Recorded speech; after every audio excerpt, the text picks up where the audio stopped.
আমি এখন মাননীয় সদস্য জনাব মোহাম্মদ তৌহিদুজ্জামান যশোর 2 কে তার বক্তব্য রাখার আহ্বান জানাচ্ছি। আপনার সময় 5 মিনিট। মাননীয় স্পিকার, আপনাকে ধন্যবাদ। আজ দ্বাদশ সংসদ দ্বিতীয় অধিবেশনের প্রথম দিনের শুরুতে প্রথিতযশা রাজনীতিবিদ ঝিনাইদহ 1-এর মাননীয় সংসদ সদস্য ও সাবেক মৎস্য প্রাণী সম্পদ প্রতিমন্ত্রী মরহুম আব্দুল হাইয়ের উপরে আনীত শোক প্রস্তাবে অংশগ্রহণের সুযোগ দানের জন্য আপনার কাছে কৃতজ্ঞতা প্রকাশ করছি। 1952 সালের 1 মে ঝিনাইদহ জেলার শৈলকুপা উপজেলার মোহাম্মদপুর গ্রামে জনাব আব্দুল হাই জন্মগ্রহণ করেন। তার পিতামাতার 5 সন্তানের ভিতরে উনি সর্বকনিষ্ঠ ছিলেন।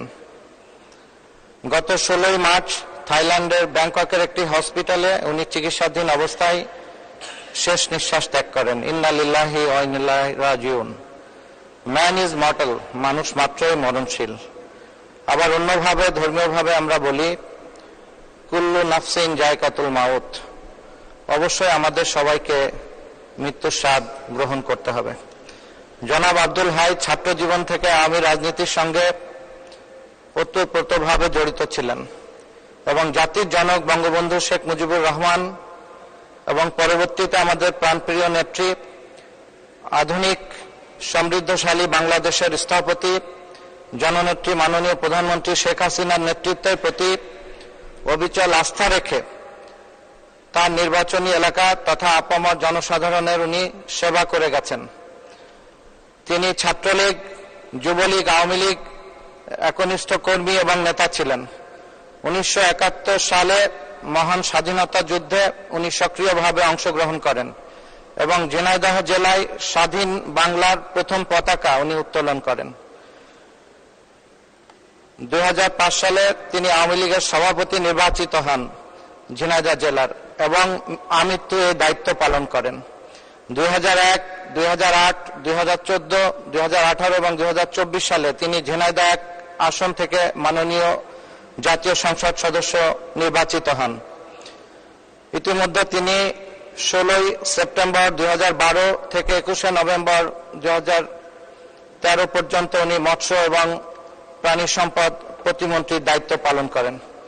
ব্যক্তিগত জীবনে তিনি অত্যন্ত বিনয়ী, নিষ্ঠাবান, সদালাপী এবং জনদরদী ও জনপ্রিয় নেতা ছিলেন। তার সাথে আমার বেশ কয়েকবার সাক্ষাৎ ও আলাপের সুযোগ হয়েছিল। 17 মে 2023 সালে আমি মাননীয় প্রধানমন্ত্রীর সঙ্গে সাক্ষাতের জন্য প্রাইম মিনিস্টার্স অফিসে এসেছিলাম। উনিও সেখানে মাননীয় প্রধানমন্ত্রীর সঙ্গে সাক্ষাতের জন্য অপেক্ষমান ছিলেন। সেখানে আমরা নিজেদের ভিতরে এলাকার মানুষ হিসাবে, পার্শ্ববর্তী জেলার মানুষ হিসাবে অনেক আলাপ আলোচনা করেছি।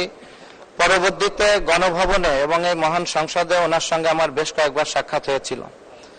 মৃত্যুকালে তিনি 1 মেয়ে এবং 2 ছেলে, স্ত্রী এবং তার রেখে গেছেন।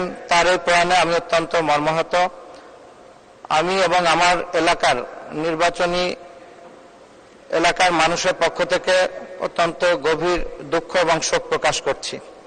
ওনার বিদেহী আত্মার মাগফিরাত কামনা করি এবং মহান রব্বুল আলামিনের কাছে ফরিয়াদ করি যেন আল্লাহ পাক ওনাকে জান্নাত নসিব করেন। পাশাপাশি শোক সন্তপ্ত পরিবারের জন্য দোয়া করি যেন এই শোক কাটিয়ে উঠে পরিবারের সদস্যবৃন্দ স্বাভাবিক কর্মজীবন অতিবাহিত করতে পারেন।